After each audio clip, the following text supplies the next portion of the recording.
Hello and welcome to Apologetics 101. I am your host, Brian. Today we are discussing, did dinosaurs evolve into birds? And uh, today we have Dr. Gabriela Haynes from Answers in Genesis. She is a paleontologist, and we have her today to discuss this important topic.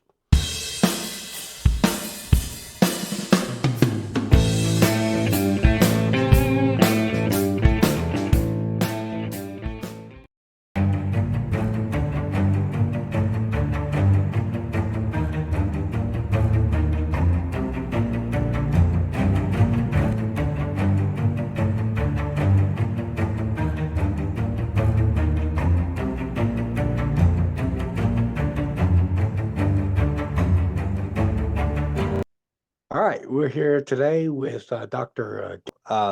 Gabriela Haynes. Um, Before we get into the questions and discussion part, do you want to introduce yourself and let everybody know who you are and what is your background? Hi, everyone. My name is Gabriela Haynes. I am married with Caleb Haynes. I have 3 kids, and I am from Brazil. Um, I'm a paleontologist. I'm working for Answers in Genesis. I have been working here for 5 years. So I have a background on geology. My undergrad was on biology, and then my master's degree and doctorate degree was on geology/paleontology. Yes, I find that kind of interesting because you've got background in geology and paleontology, so you kind of like a double threat here. You can talk on paleontology, but you can also talk on the flood and anything related to geology as well. Yeah, well, in Brazil, we don't really have something that is just related to paleontology. I think there's only one country in the world that has the course of paleontology. Most of uh, us, we have to study geology, and then in geology, we go to study paleontology. But it's a good thing because my undergrad, it's in biology, so it helped me a lot with learning things and putting those together. So I enjoy talking about both of them. You have 3 kids. I've got one, You got one? Yeah, I a have 3 kids. 14-year-old. 14, wow. Yeah, I have three. The youngest is 1 year old. Um, so it has been a fun journey. I'm loving. I'm enjoying very much. I kind of miss my son when he was like really little, and we used to watch cartoons together. Yeah, And I know. I miss those times. That now Yeah, he's I like know. very rebellious and My son, it's the oldest, is 5 years old, and it's just hard sometimes to get him in my lap, because he wants to play, he wants to do this and that. And I was like, oh my goodness, what about when you're a teenager and an adult? So it's just interesting to see, but I already miss my time with them. right.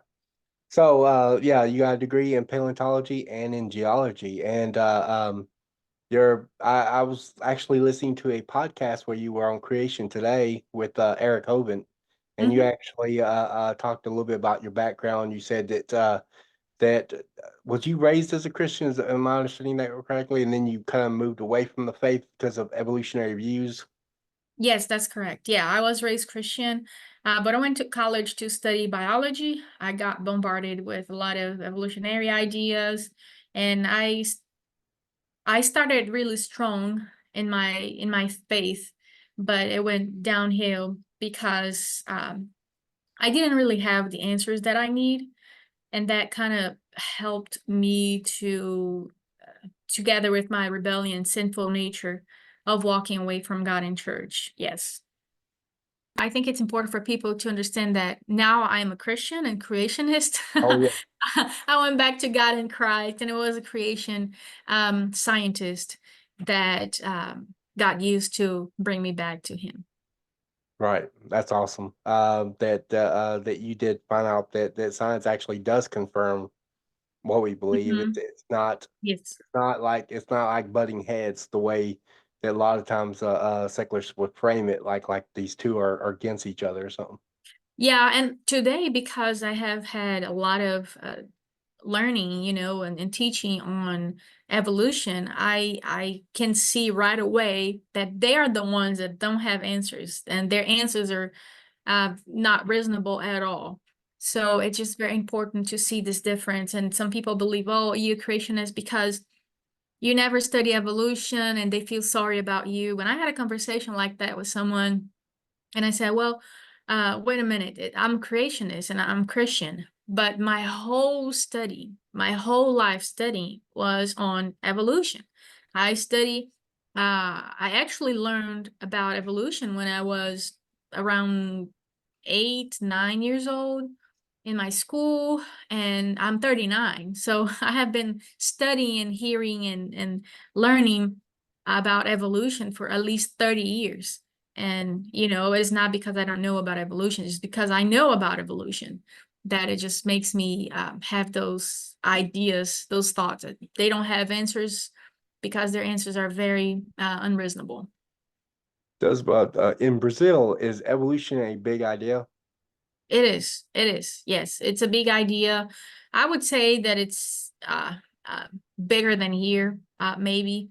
Um, I don't know why I feel that way, but it's very strong there in the community, the evolution, school and colleges, universities. It's just very strong. Right. All right. We're gonna jump right into our questions. Um, the first question I have for you is what evolutionists believe on bird evolution. By the way, today we are talking about alleged bird evolution. Probably should have mentioned that part.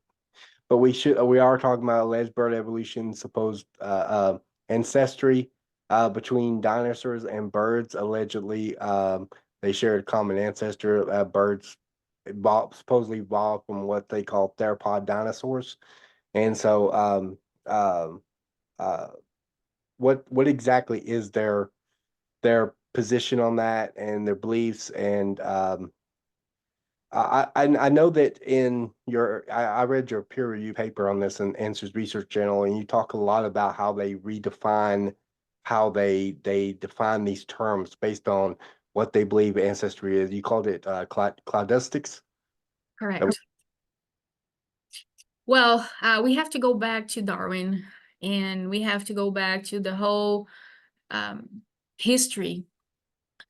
Darwin, he came up with this idea that there was this transition, the evolution. So you're gonna have to find something that is transitioning. Thomas Huxley, uh, a good friend and that someone that worked with Darwin in his idea, he saw that there was not transitional fossils there. So when Archaeopteryx was found, he was like, "Yay, we found the transition." And from then, they start working on this idea of transitioning, and that animals would have to have ancestry and they're together and they share some features and so on. So around 100 years after that, they found Ostrom, found Deinonychus. And Deinonychus, they call it as a theropod that has some features of birds. And then Ostrom was like, that's great. Now we can revive the idea from Thomas Huxley around 100 years ago and work on that. And then after that, a lot of papers were written. That was around 1969. And then there was big paper in 72, big paper in 74, and big paper in 85. A lot of those papers are very important to put together this idea, these assumptions, and they built a platform where everything is interpreted, everything is built on it. And that platform was developed also with cladistics, phylogenetics. And from that on, it was just evolution, the idea of transition, and they were interpreting everything based on that. So this idea comes from the interpretation that there is no God, that things are transitioning, things are evolving, things are changing, in that direction from one type of animal to a different type of animal. So it's just not change the same way that you have a son. So your son is a little bit of a change of you, but you're still human. You're still, you know, a person. In their mind, no, the change is from one type of animal to a different type of animal. So that's what they believe, and that's what is the background of their belief. Right.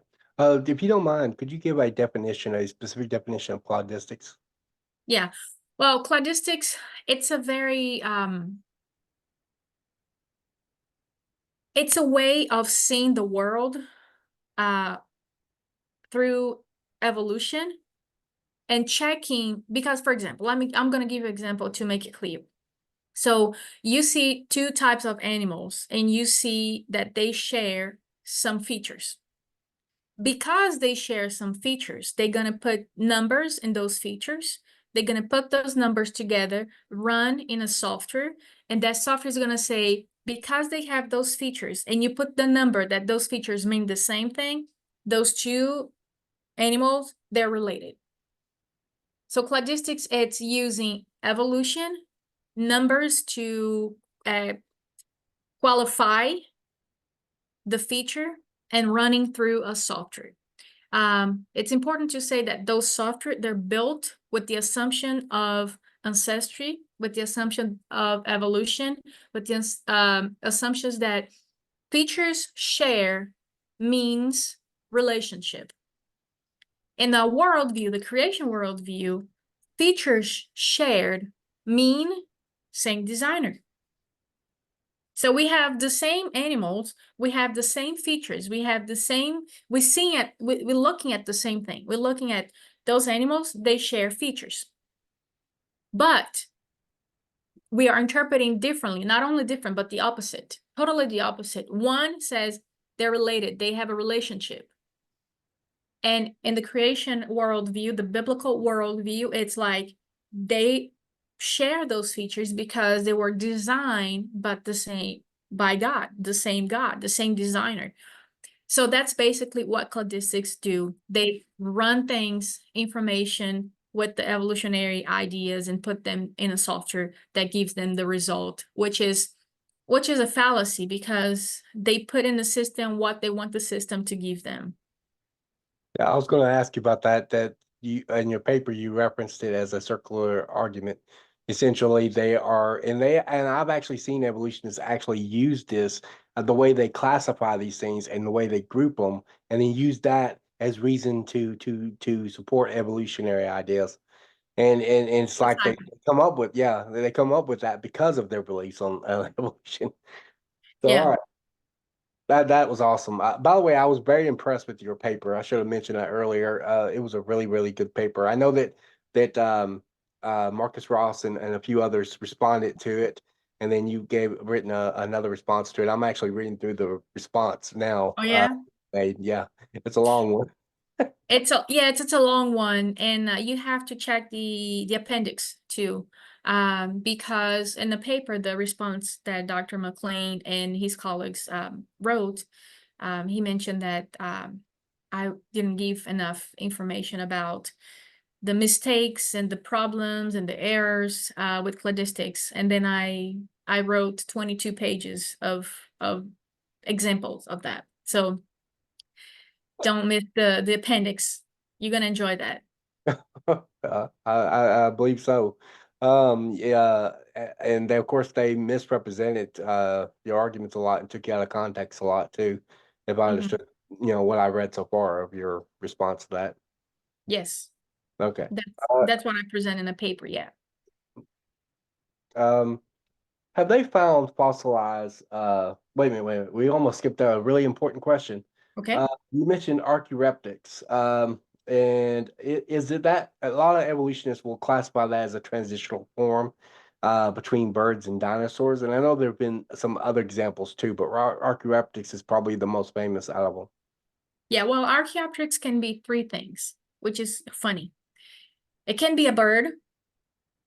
It can be a transition between birds and dinosaurs, and it can be a dinosaur with feathers. So before, Archaeopteryx only had the job of being by Thomas Huxley as a transition. But then Richard Owen, the person that identified and wrote about it and published about it, came up with the conclusion that it was actually a bird. So Thomas Huxley, he comes with this idea based on his evolutionary worldview and trying to support Darwin, and he said it's a transition. Richard Owen does the research, he does the job, he does the homework, and he comes and say, hey, no, it's a bird, okay? And now, with all the cladistics and the evolutionary ideas together, the idea of transition, now Archaeopteryx became, when I say became, it's not that it changed, but it's interpreted by some scientists as a dinosaur that has feathers. So you see, we have the same fossil, but we have three positions on Archaeopteryx. Archaeopteryx is not a transitional fossil. Archaeopteryx, it's not a dinosaur with feathers. Archaeopteryx is a bird. And in my paper, what anyone can access through Answers Research Journal. By the way, I'm going to leave a link to that paper in the description box below so people can actually read that. Yeah. And you can read the paper. You can read the response to the paper. Five other scientists respond to this paper, and then you can see also the reply. So there are three papers for you to see, and then you can kind of understand all of those points that we are bringing up here. So Archaeopteryx is a bird, and in my paper, I explain why it cannot be anything else. So the conclusion is that I have gotten from my research also is that Archaeopteryx is a bird. And then you can say, well, this is a new conclusion, and it is not a new conclusion. Archaeopteryx has been a bird for at least 100 and something years. 100 and something years, Archaeopteryx has been a bird, but because of evolutionary ideas with cladistics, now they have changed. And it's funny because there's two papers, and I mentioned those papers in my paper. One in 2019 and the other one in 2020. It was not even a year because they were published with the difference of some months. In one, they say that Archaeopteryx is a bird. The other one says that Archaeopteryx is a dinosaur with feathers. So what's the point? What's the problem? They have the same fossil, and they're coming to very different conclusions.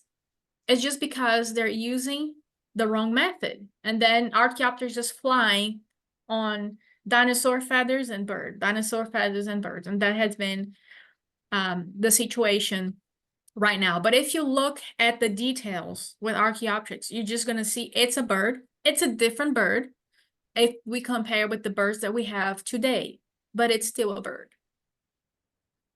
Evolutionists, are there any evolutionists that do recognize that it's a bird and not Yes, traditional or anything?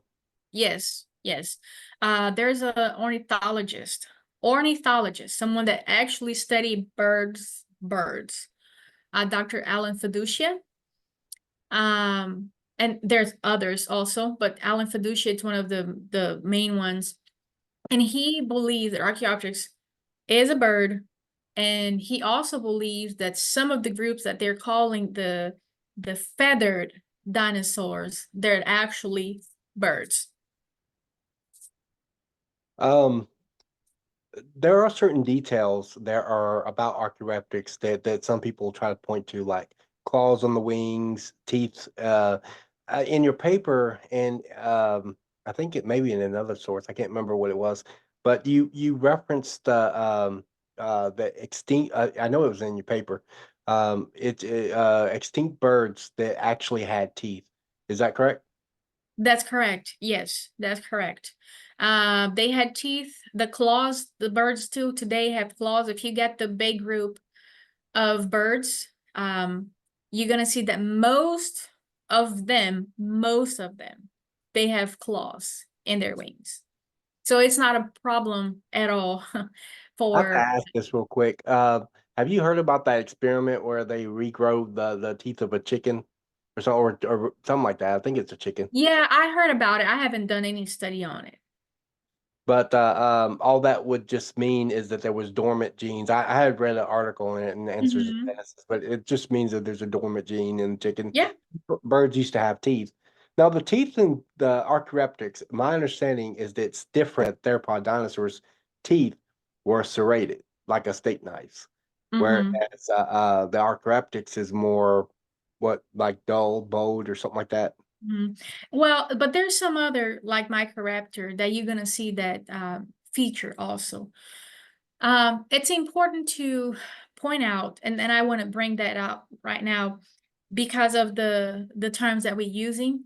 We keep saying theropods, dinosaur, theropods. And one thing that I would like to bring to people that we haven't discussed about it, and my paper was the first one to be published, to publish this difference. The word theropod changed. Okay, the word theropod changed, and before it was theropod, it was just dinosaurs the way that you understand, I understand, anyone can understand theropod. But after 1985, the word theropod was changed. They changed the definition and they add birds to the word theropod. So that's why people can say, I found a theropod with feathers. So you hear that, you found a theropod with feather. You hear that and you feel like the theropod is a dinosaur. So they found a dinosaur with feather. But no, what they're actually is just because they have changed the definition of the word theropod to include birds based only on evolutionary ideas. It's The like they're paper, framing the conversation. yes, that's the point. If you go to the paper, to the original paper written in 1985, you go there, you will find that they say the reason, what is the reason for? And they change, is the definition is changed, they're gonna change. And then since 1985, they have used this new term of theropod, where we might be talking about with the same word, but we might be talking about different things, right? So we have to be very careful with those words. The same thing happened to feather. They changed the definition of feather since 1999. They have changed this definition of feather. So now feather means a filament. It's a consensus that what a feather is a filament. So every single time that they found a dinosaur with filaments, you go to the paper and you're gonna say feathered dinosaur was found. And there's actually one species of a dinosaur that the name of the dinosaur, the name of the species, it's in Mandarin means feather. And there's only filament. What exactly is a filament exactly? Sorry, excuse me. Oh, Yes. sorry. What is a filament exactly? A filament, it's just like a hair, just like a hair. What they say, it has to be tubular, cylindrical, tubular, um, hollow. They use that term also, because in their worldview, that was the first event. It has to be the first step for a feather to be developed, to be evolved. So it's interesting because sadly, even some creationists are buying this definition. If you ask, what is a feather?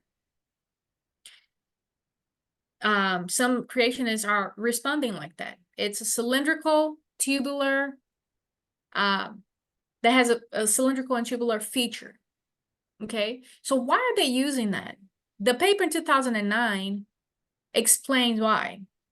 Because in their worldview, the evolutionary worldview, you have to have those features, cylindrical and tubular, So a feather, the way that you understand, I understand, can come to be. And you know what? It's interesting. And said questions like that. What is a feather? What is a woman? What is a man?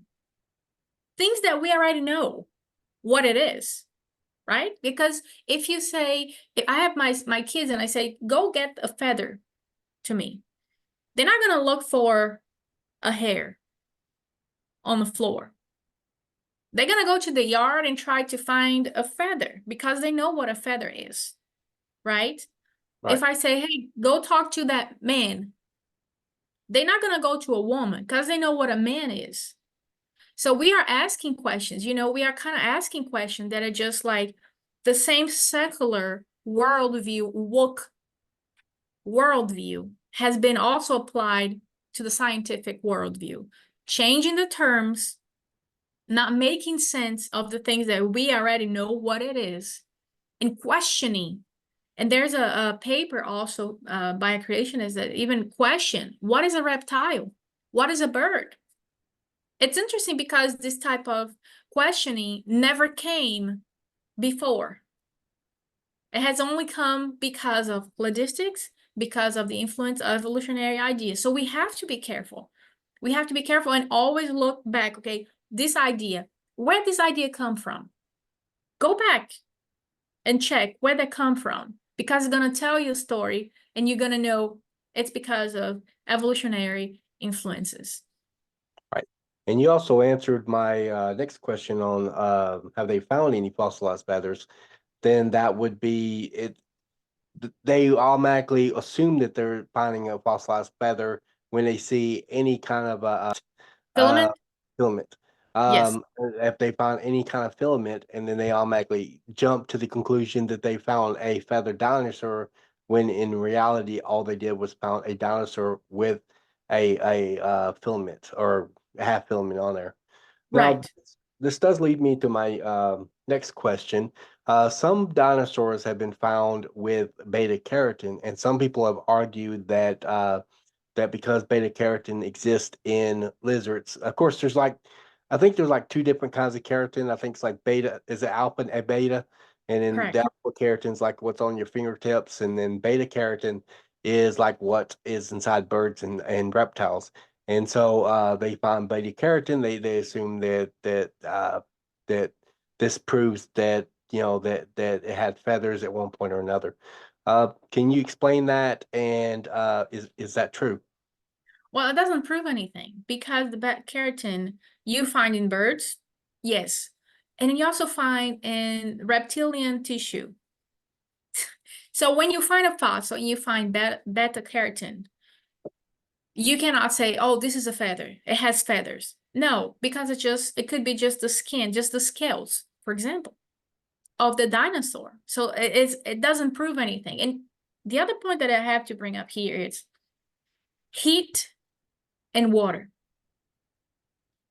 We understand geologically that it had heat and water, even if you're not talking about flood. Let's leave aside the flood. Even in the secular worldview, my university where I studied was a secular university. Um, the environment where those rocks are formed has water. And because some rocks, they're around some areas, and even the pressure that that enclosure of those rocks that generates heat. Okay, so water and heat, there are two things that change the morphology, and it also changes chemically. So one thing that is interesting is that alpha keratin and beta keratin, they change under water and heat. And when it's alpha, it can change to beta, and when it's beta, it can change to alpha. So now, Wow. so what can we do now? Because we don't know. If we find alpha, it's like, well, it could be beta changed to into alpha. If we find beta keratin, it could be alpha keratin changed into beta because of water and heat. This is another case where we don't know the initial conditions, so we don't know if it's always been beta keratin or if it's always been alpha keratin. Yes. So we have to be careful. One thing that I always say is when you're reading a paper, you have to be very analytical and try to say, well, okay, what is the worldview that they're writing this paper? Because of course, a worldview is going to play a huge, gigantic role on your interpretation. What is the data that they have? They have enough data to do something like that. And I was checking a paper a couple weeks ago, and it was talking about the paper with some results that it was interesting, but the data was not enough. So, I mean, yes, it's interesting, but your data is not enough. So if I say that all men in the world have beard because my husband has beard, and I see you right now and you have beard. I only have two people in my data, and I'm coming up with this conclusion. What it comes? The conclusion is not reasonable. It's not, it's That's not actually that would actually be a fallacy in logic too. correct. Thanks to generalization. Yeah, so that's the problem. You have to be very analytical when you're reading those papers, because when you write your paper, you have to analyze and come up with something and say, hey, the method is wrong, the data is not enough. They have a worldview, kind of putting things together, because if you go to cladistic, anything that use the data set, anything that use a data set. I'm going to give you an example. So they find a fossil with filament, but because their worldview of filament is a feather, when they go to cladistics to say this animal has feather or doesn't have feather, they're going to put feather. Even though it's not. No, and it's not, but in their worldview, it's a feather. So they see a filament, they interpret as a feather, they add the data as a feather. You get the data ran in a software also filled with evolutionary ideas and assumptions. What is the result that is going to come out? Oh yeah, So, yeah. so there's a lot of interpretation in the data. And you have so many examples of even pieces of bones that it was first analyzed, like, well, this is this bone, and then someone else goes like, no, it's not this bone, it's a different bone. Right. So there's so many of those examples that we have to be very careful when we're reading the paper, when we're checking them. We have to chew really well those papers to come out with some ideas, because if not, you gonna have a lot of problems in your conclusions. That's one of the things that I like doing in my papers, is presenting the problems, and it just, like, just questioning the conclusions. Like, well, these conclusions cannot be reasonable because of those premises. When you sit there and talk to an evolutionist, a lot of times you have to sit there and ask the evolutionist to define his terms, because what he means by it and what you mean by it could be two Yes. different things. Correct. Yes. Yeah. And sadly, we are now facing also having to ask the same questions to some creationists. Okay, what do you mean by this term? What is a feather? What is a theropod? What are you talking? Define your term, because it seems like we think that we're talking about the same thing, but we are not. And I just thought that it was a really good result from my research, understanding this change on definitions, this change on terms, because now we can understand, hey, we seems to be talking about the same thing, but we are not. Right. They the ones that responded to your paper. I didn't recognize the other names, but I recognize one, Dr. Marcus Ross. He's part of that group that I think Answers in Genesis referred to as young Earth evolutionists, whether they have young Earth creationist beliefs in some extent, but they try to interpret some of the evidence in light of evolutionary viewpoint. So they're like being really inconsistent. So Well, I was assuming that you were talking about those group, or was you just mean creationists in general? no, I was talking about the group of scientists that have been buying evolutionary ideas, and in my paper I talk about that, but and Like I don't know, sorry. theistic evolutionists? Like, Not exactly the theistic evolutionists, because the theistic evolutionists, we already know that they're gonna buy a lot of theistic evolutionist ideas. We already know, but it's just surprising for us, and I talk about that in my paper, that creationists are also buying ideas. And I have to say here, I'm not saying that they are evolutionists. Not at all. I don't believe that. I don't say that. I don't write that.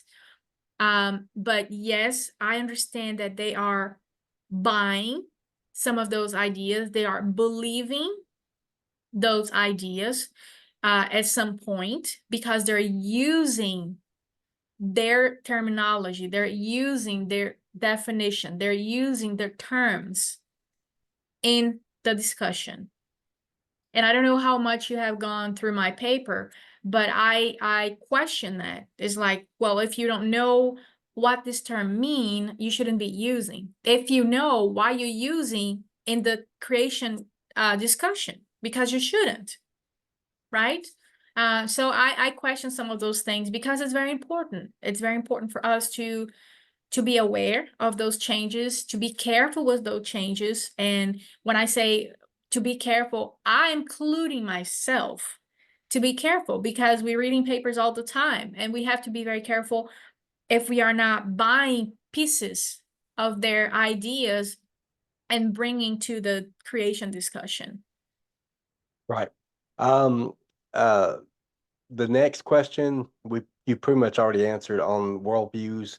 You do see this as a massive impact on that. I heard you say one time, I don't know if it was on Creation Today or in your paper. It might be in your paper, but or maybe in your response to the other guys. But you said that it's not that you had issue with them having assumptions, because we all have assumptions. The issue is having the wrong assumptions. Maybe it was on Creation Today. I heard you say that. Mhm. But Yeah, it's I think it was creation. Yes, no, we all have assumptions. We all have assumptions. We all have rescuing devices to answer some of the questions that come. We all do a worldview. We all have a worldview. But it's not a problem. The problem is to have a worldview that's based on evolutionary ideas, to have assumptions that are based on evolutionary ideas, to have a mindset that is based on evolutionary ideas. And that's one of the things that I discuss. I say, well, you using a data set, a secular data set that has problems. They have interpretation, they have errors, they have mistakes, they have so many problems in the data set. And you're using this data set, you taking this data set as something that I can trust, that I can believe. And even in the response, they say that they trust, that they believe the data set, and you're using this. But the very reason that we are creationists and the secular scientists are not creationists is because we have different interpretation. So we have to be careful when they're interpreting some of the data and adding this information in the data set, and you're using the data set.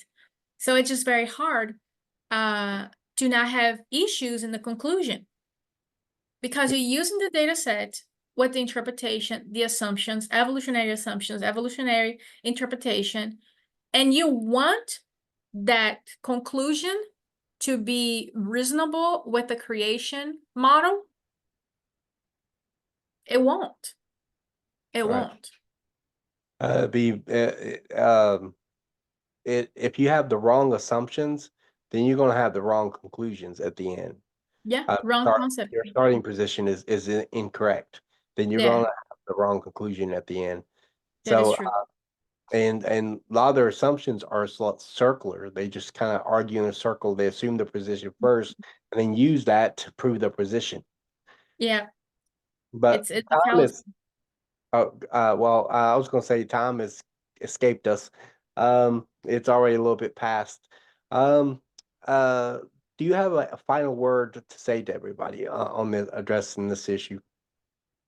Well, it's very important for us to understand that this issue does not separate us from in Christianity, okay? This is a scientific point that we just discussed, and we are always researching and checking. So it's very important to see them as our Christian sisters and brothers. So that's the main point. So we have to be very loving and caring because we're talking about a brother and a sister. When I was writing my paper, I always had that in my mind. You know, I'm writing to brother and sisters. So it's very important. I think that's the first point. The second point is we have to be very critical of the things that we read, of the things that we write, um, because the Bible says the same way that we judge, we're going to be judged. So if you're being very critical in the way that you're reading things, you have to be very critical in the way that you writing things. The third point is we have to understand that we live in a secular world where the terms and the definitions have been changed, and we have to be careful when we're reading those definitions and terms, what they exactly mean. That's very important. And I'm just talking here in general that you can apply this to anything in today's world. Um, so it's just very important for us to have that in mind, that we all have a worldview, that there's assumptions, but the wrong assumptions, the wrong worldview, that is the problem. And once that we understand that we can separate that, we're gonna be able to see things clearly, and it's gonna be helpful for us. Thank you, Dr. Gabriel Haynes. It's been a pleasure having you on here. This is for my Genesis series. I've had several speakers on here from Answers in Genesis, and I always appreciate y'all's time. I know y'all put in a lot of effort, a lot of work into it. Wish we could have had longer, but because I read your paper after I'd already came up with the questions, and I was like, oh no, somehow I got to fit Well, let's claudistics. do it again. Let's do it again. You read the paper, you finish the paper and have more questions. Let's do it again. That's fine. Well, I was actually thinking of doing one. I was going to do like I wanted to do like a two-parter on Are We Apes? Now, my understanding is Dr. Georgia Purdom is the expert when it comes to differences between humans and apes. And I mentioned it to her last time I did a interview with her, and she was willing to do that with an interview with differences between humans and apes.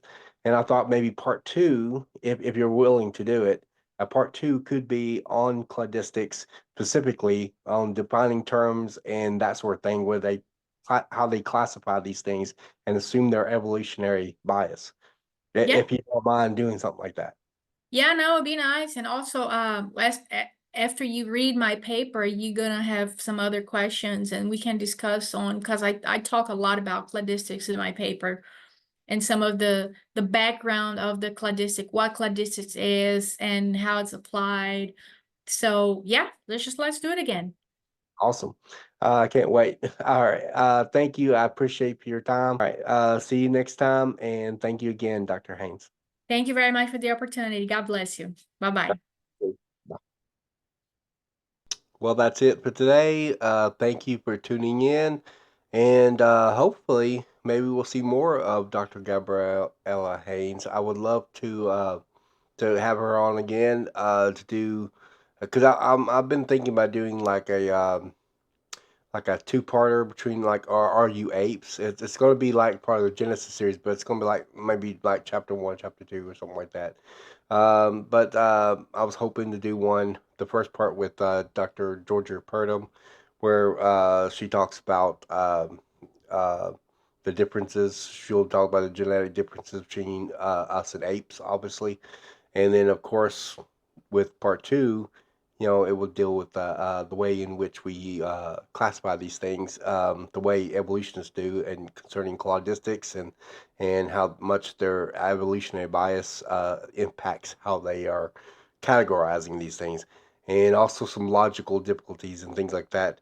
that get arisen as a result of just kind of labeling us as apes because that's because they believe that we evolved from apes and that sort of thing.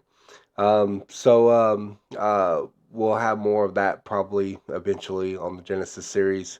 Of course, join us also on the Tompkins controversy series that's also ongoing, and I've got a new episode that's being planned up. I was conducting some experiments in Blast and did a really massive study. I've got Blast working right now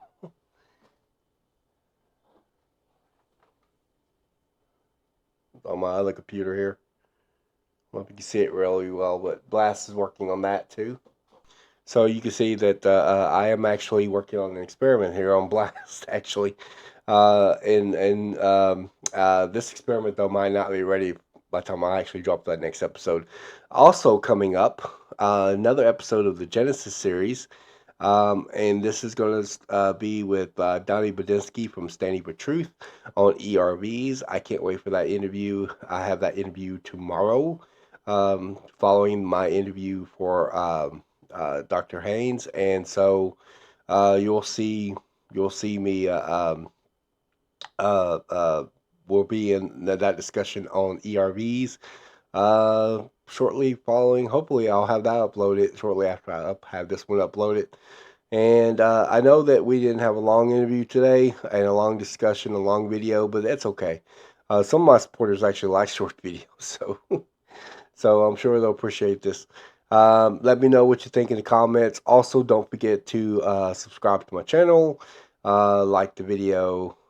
Make sure you give it a thumbs up. That helps get this information out here to more people. Sometimes we forget to give a video a thumbs up, even though we really do like a video. We forget to give it a thumbs up. So make sure you give that, so that way it does get this information out to more people. It's not just to get somebody a pat on the back or something. It's also to help get this information out to more people. Also, check out my Patreon page. I've got actually a Patreon account now, and I've designed it. It's very professional looking. It's actually only like I redid it again for the third time, and this time it's just one flat rate. It's like $3 a month. It's not much, but you get a lot for that, including bonus material. I also dropped a bonus video on that. The predictable Ruhif is what it's called. It deals a little bit with the response to Glenn Williamson, aka Ruhif. That's what he's known on YouTube because he has a YouTube channel on that. And so I sat there and responded to some of the things that he said to me in private and through email and things like that. And because he doesn't do a public response, and so I dropped that as a bonus video on my Patreon account. So please, if you want to help support the channel, go there, and it's only $3 a month, and you get a lot of bonus content. I plan on doing a lot of stuff with that on as far as extra material. You get, if I get pre-planned Apologetic 101 episodes, you'll get those earlier than everybody else, and so it's pretty cool. I get a lot of benefits for just $3 a month. But that just kind of helps support the mini series. It's just a little something. It's just enough to, in case something happens, I need like equipment or something like that. It's just something that and if you want to bless my ministry and help me out a little bit, and that would be great as well. So join me on Patreon. I really appreciate it. Don't forget to subscribe to my channel. Don't forget to like the videos, and we'll see you next time.